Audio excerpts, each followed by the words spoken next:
बोला था ना मैंने कि दोपहर को उसे समोसे दे दूंगी। काजल, दोपहर को समोसे कौन खाता है? अरे मैं इसीलिए ये सब्जी और सारा सामान लेने गया था। दोपहर को कोई समोसे खाता है क्या? मुझसे खाना नहीं बनेगा दोपहर को। आपको पता है ना मेरी 2 दिन से तबीयत खराब हो रही है और कितनी गर्मी हो रही है, मुझसे नहीं बनता गर्मी में खाना। तो काजल, दोपहर का दोपहर को देख लेते। अरे बाहर से मंगवा लेते कुछ। आपको बस अपनी बहन के ऊपर पैसे खर्च करने से मतलब है। बाहर से खाना मंगवा लेंगे, पता है कितना महंगा आता है बाहर से खाना। काजल, खाने पीने की बातों पे भी तुम इतना कलेश कर रही हो। अरे वो बहन है मेरी, इस घर की बेटी है। आज अगर माँ पापा जिंदा होते ना तो पता है उसकी कितनी कदर करते।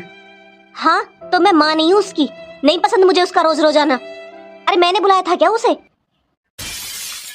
काजल, तुझे याद है ना, उसने अपना सब कुछ बिना सवाल किए मेरे नाम कर दिया था। तो उसने कुछ एहसान नहीं किया। अरे वैसे भी सब कुछ बेटे का ही होता है।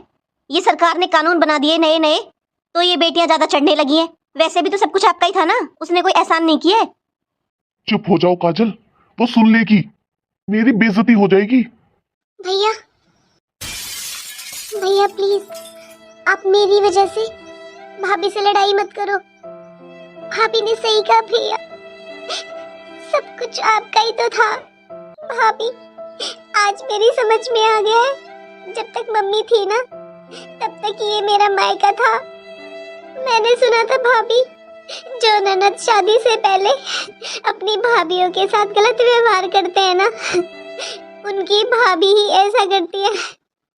लेकिन भाभी, मैंने तो आप में और मम्मी में कभी कोई फर्क ही नहीं किया। सब कहते हैं कि माँ के बाद भाई भाभी से मायका होता है, लेकिन आज समझ में आ गया भाभी, भाभी चाहे कितनी भी अच्छी हो, वो माँ की जगह नहीं ले सकती। क्या आप अपने मायके बस कुछ लेने ही जाते हो क्या भाभी? अरे मुझे तो इतने दिनों से मम्मी पापा की याद आ रही थी भाभी। मैं तो आप में और भाया में मम्मी पापा को देखने आई थी बस। पूजा, रुक जा बहन, ऐसे मत जा घर से। अपनी भाभी की बातों का क्या बुरा मानना पूजा, ये घर तेरा भी है।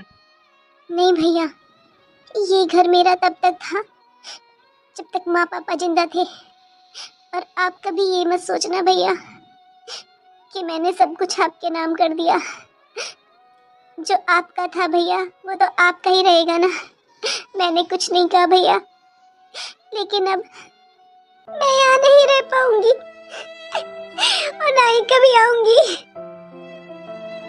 पूजा,